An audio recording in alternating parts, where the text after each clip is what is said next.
Chapter 4, Darkness and Light. So dream magic isn't as overjoyous as you thought. You know that guy dream raped you, right? Thyme said. Rachael looked away. I don't know. I did willingly enter that orgy. Thyme shook his head. Did you feel strange? I mean, obviously the whole thing was strange, but did you feel strange as in calm and open to it? Yes. How did you know? Rachael said. Because he used magic to calm you. It's obvious.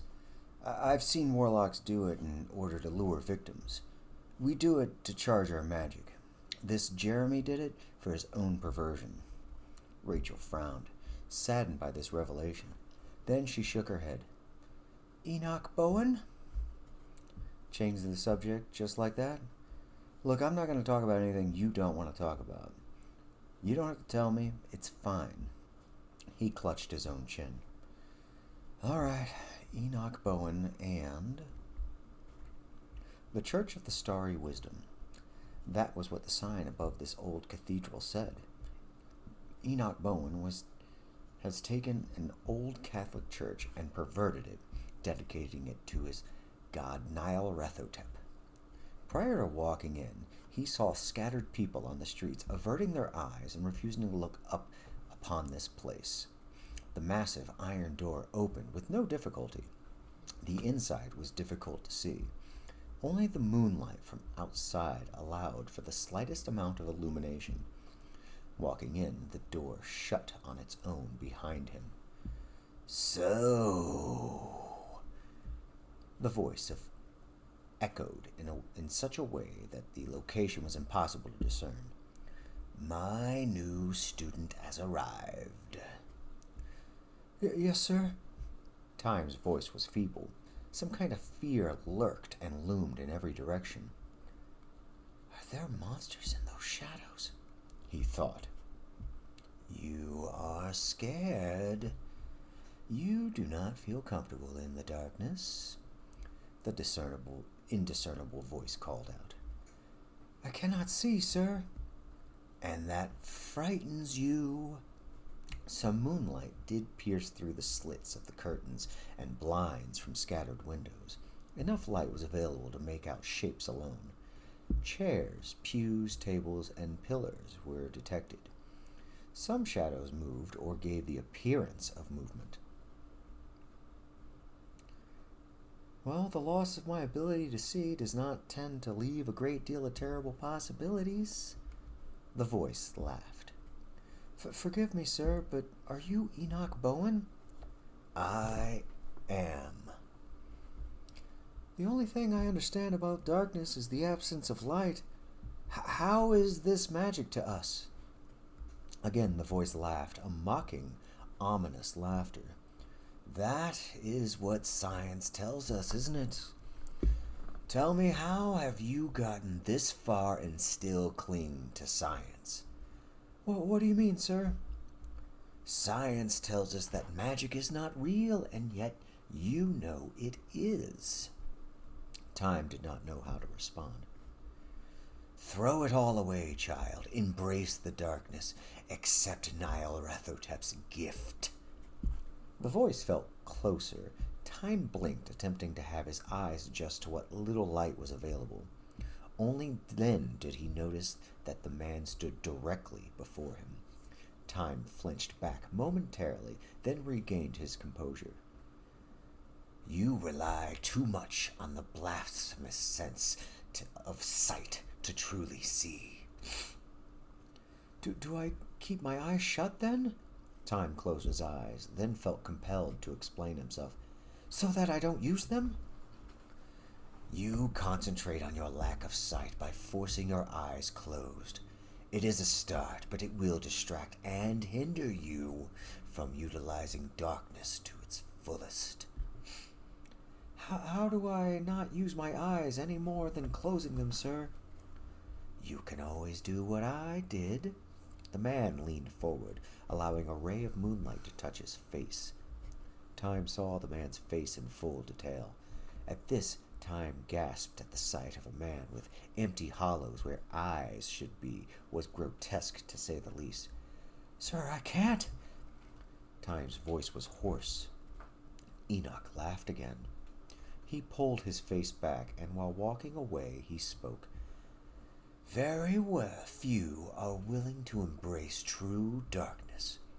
Nyarathotep's full power is only possible for those willing to prove themselves. Fret not, child, for you can still learn much, even if not the greatest. You may still learn. Thyme followed the sound of the voice. He kept his eyes closed, trying to embrace the darkness as best he could. While walking, something brushed up against him. It could not have been Enoch. His voice was ahead. Sir, are we alone here? Alone? I am never alone, child, for I am one with the darkness.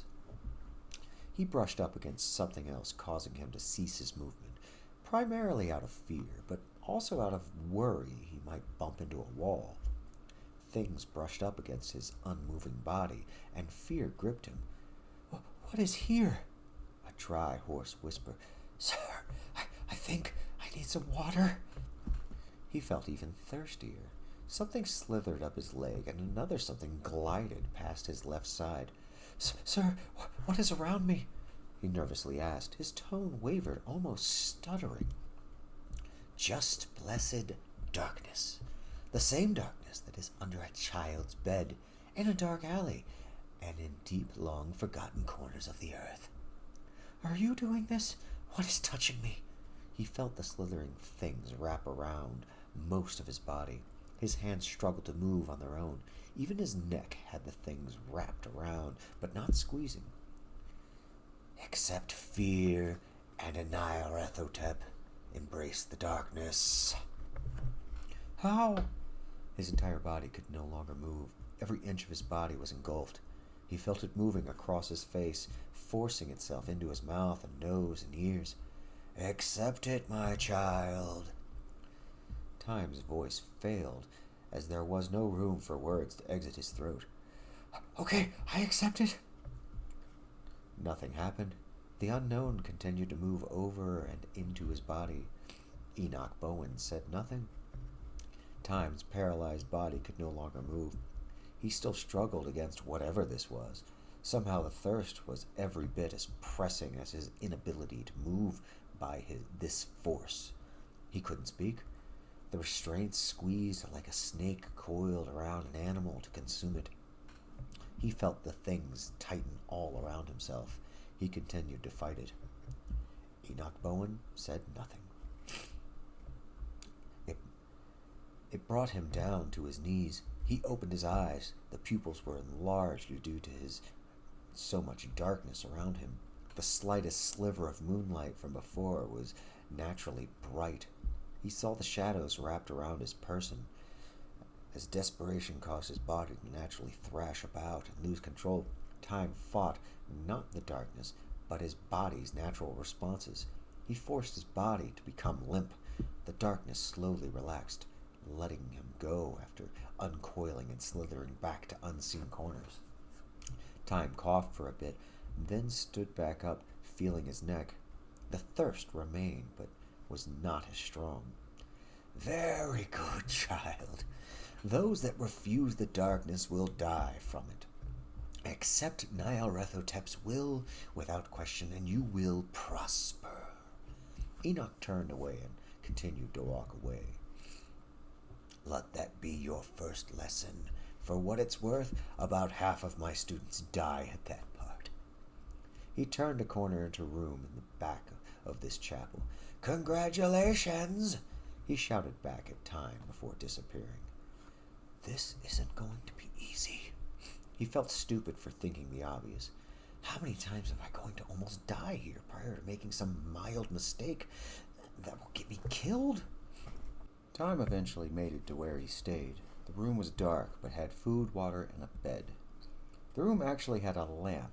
It worked, and when the light went on, shadows from either rats or demons, they scattered before they could be identified. You have 1 week, Enoch began, to get accustomed to the darkness. That lamp is temporary. You see, I am not without mercy.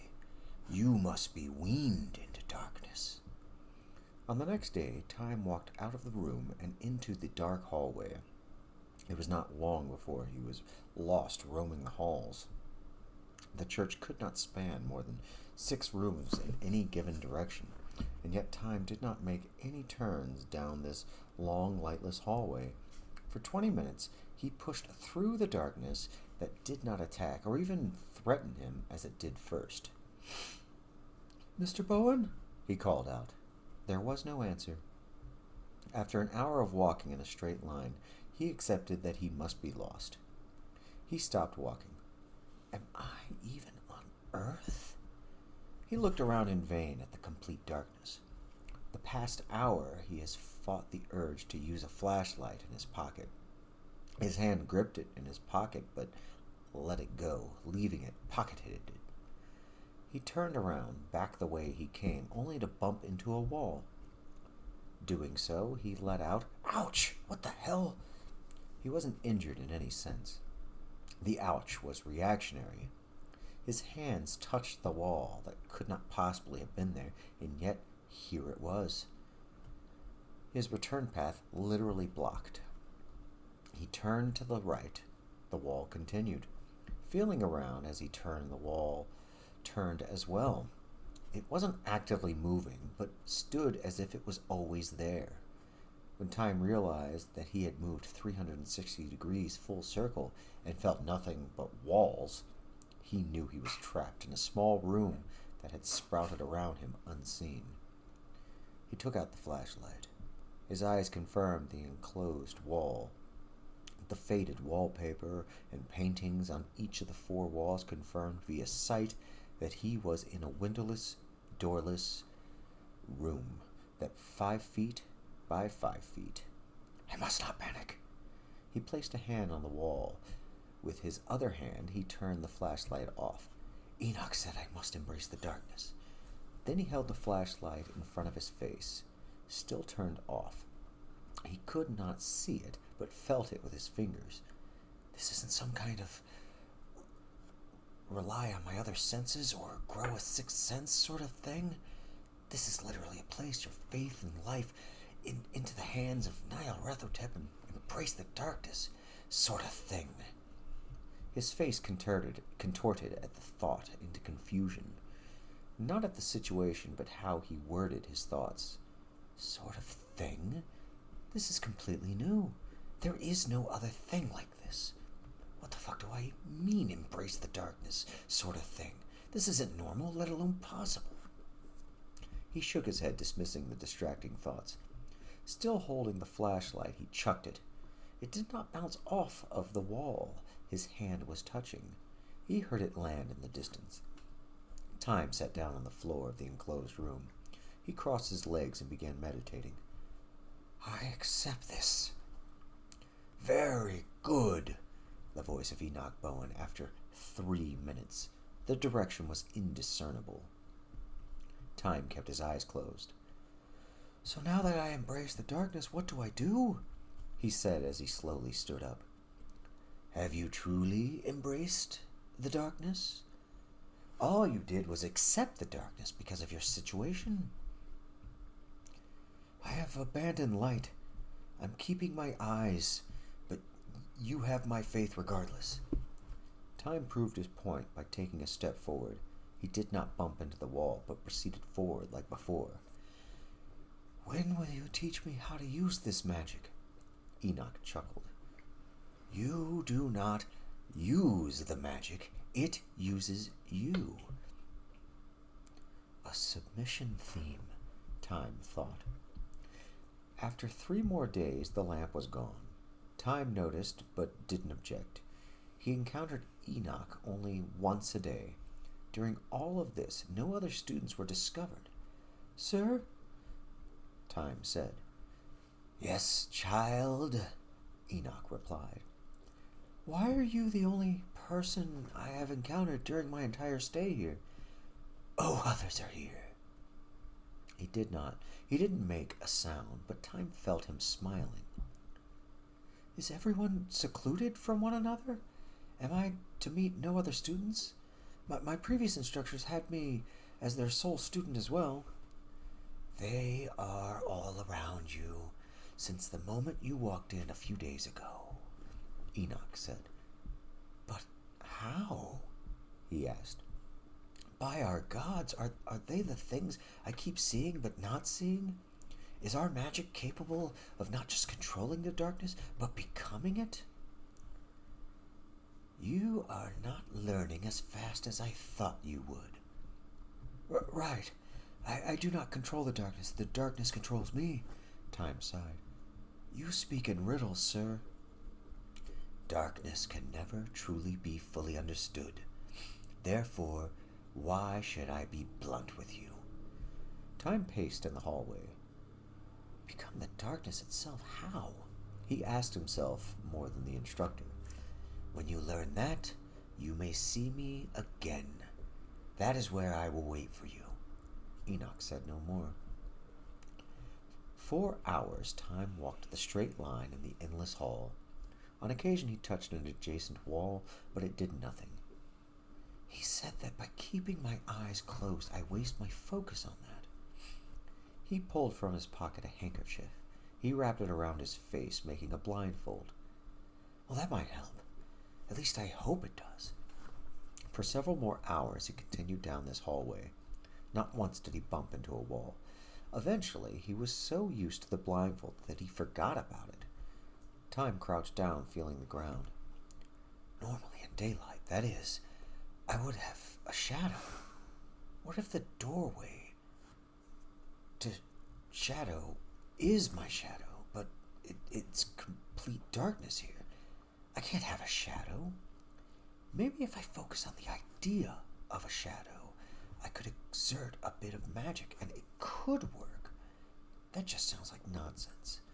But I don't have any other ideas. Thyme still had his hand touching the floor. With his other hand, he thrusted it down, moving it past the floor. The rest of his body followed suit, and he vanished into where a shadow would be. Ah, welcome everyone to our latest guest, Thyme, Enoch Bowen said. Applause was heard, as well as dozens of whispers all around.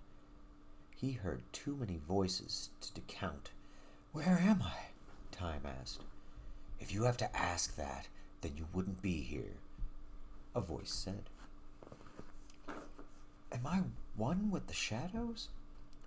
Thyme felt a sensation of Enoch placing his hand on his shoulder. Yes, child, you are. Welcome to the realm of shadows and darkness. Here we are beings of purity. Our flesh cannot be here, so we transition to this pure state. The pure state of darkness, Thyme added. Thyme sensed Enoch nod his agreement. Already you can feel the benefit of abandoning sight altogether. You can feel your surroundings and know each and every person that is here, because here we are all one. Welcome to our family, Thyme. The words, while puzzled, really weren't. It all made perfect sense to him. They all shared one mind here, and their thoughts swirled upon one another. Their experience and so much more compounded one another. The number of warlocks here fluctuated. People came and went constantly. New thoughts were replaced when someone left. This is overwhelming, sir, Thyme said. You will not only get used to it, but cherish it. Here is bliss.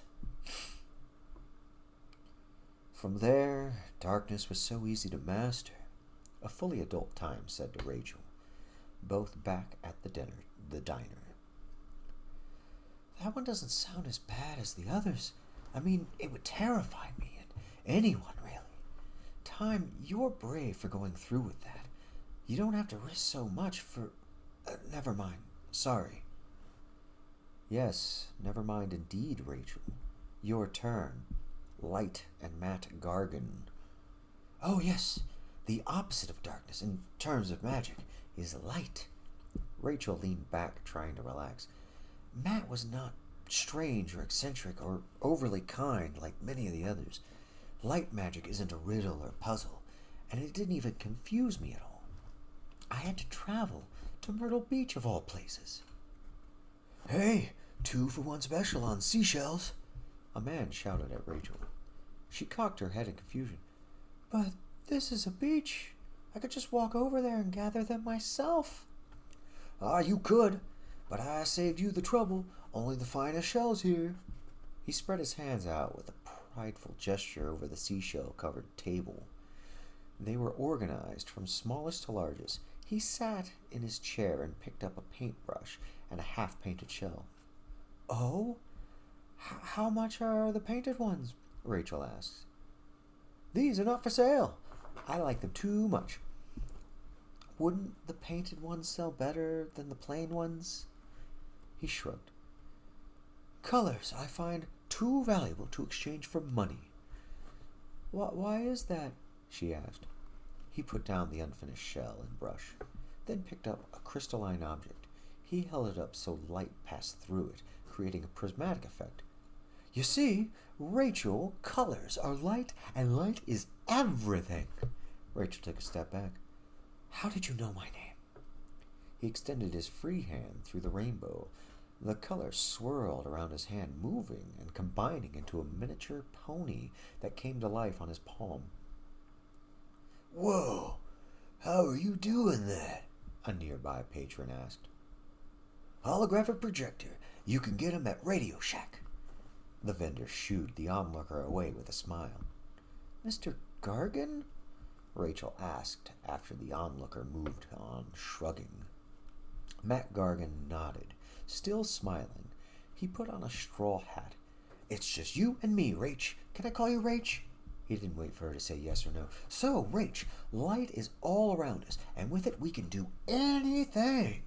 He spun around, waving his hand, and glided a few inches from the ground. "Holy crap, how are you doing that?" a different onlooker inquired.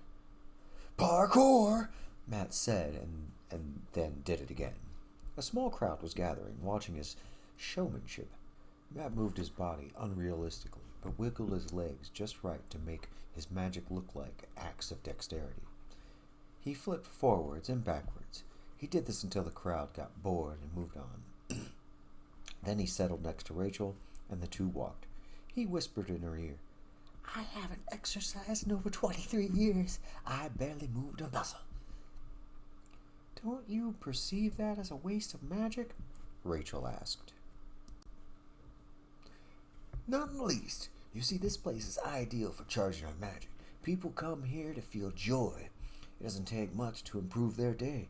Why, this morning a little girl wanted a shell and had no money, so I gave her a bag full." "By giving away your product, how do you make money and survive?" "I don't need anything, Rachael. Light provides." "How do you pay for food?" "I don't. I haven't eaten since I mastered light. I have learned how to photosynthesis." "Well, that's amazing. So you don't have to kill to survive? You are literally above the human race on the morality scale." He nodded and changed the subject. "Aside from moving my body any other direction with light, I can also, as you saw me do with the pony, make anything look like anything." "Also amazing," she admitted. "Eventually, you work hard enough, you can learn the greatest of light magic." Rachael tried to hide her excitement. Her eyes were wide open, but her voice remained steady. "And what's that, Mr. Gargan?" "Please, just Matt. You should know by now that all of us prefer informality." Right, Matt. Sorry." He waved dismissively. "The greatest thing you can do with light is alteration and conjuration. I can change one thing into another thing, and more impressively, I can turn sunlight and make it into anything I want. Come, let's go to my place." She stopped walking, unsure. Matt, I don't think we should." He laughed and pulled his hat over his embarrassed face. "Oh, no, it's not like that, I promise." She hefted a sigh of relief and continued walking with him down the beach. "What do you think? Should it be here?" He pointed directly in front of them at the sand, then shifted his finger to the right. Or here. Should what be there? My home, silly Jilly. She did not hide her confusion. Okay, fine, you're right. Here. He pointed at the sand. Magic exited his fingertip and sprayed the area. A door appeared. He opened the door, and even though there was nothing but a door there, through the doorway was the entryway to the inside of a home. Aren't you worried someone will see? She asked. All things seen can only be seen through light. I've been doing this for a very long time. Some things are done automatically, like when I do light like this. He walked inside and waited for her to follow. No one can see this place but you and I. She followed, and the door shut behind her. Aren't you worried someone might stumble into your door by accident? I would if it were there. He chuckled. She turned around and opened the door. The driveway and front lawn before her was not the beach, and the sun was in a different place in the sky. Where are we? Nebraska. Property is really cheap here because nothing's here. My nearest neighbor is a mile east or west. I can't remember. Rachael shut the door. So light can teleport us? Not exactly. To do what we just did, isn't instant movement. It feels like it, though, doesn't it? What I did was grab onto the light from the sun and move us to a different place the light from the sun is touching in that very same moment. So you can only teleport where the sun is shining, and only if it's shining on you at the same time? Yes, but that's not teleporting. We simply move at the speed of light. I don't understand the difference. He shrugged. Well, you might one day. He put a straw hat on, the coat rack nailed into the wall, and walked into the living room. What if it's a cloudy day, or it's nighttime and you need to use your magic? Very good question, Rach. Well, in such an emergency, I could use the light of a candle, but it won't be nearly as powerful as the sun. Aren't flashlights brighter? He cringed. I can't do anything with artificial man-made light. It doesn't hurt me, but it's useless in the ways of magic. He taught me a lot and never hit on me. I was honestly worried about that, Rachael said to Thyme. Do you think he might have been gay? Thyme asked. Why do men always assume that? I didn't, I asked. Rachael sighed. I have more faith in humanity. I believe it's quite possible for a man and a woman to be friends and never take advantage of one another sexually. Sorry, I wasn't trying to get into a philosophical discussion. Forget what I asked. He sipped from his drink. End of chapter 4.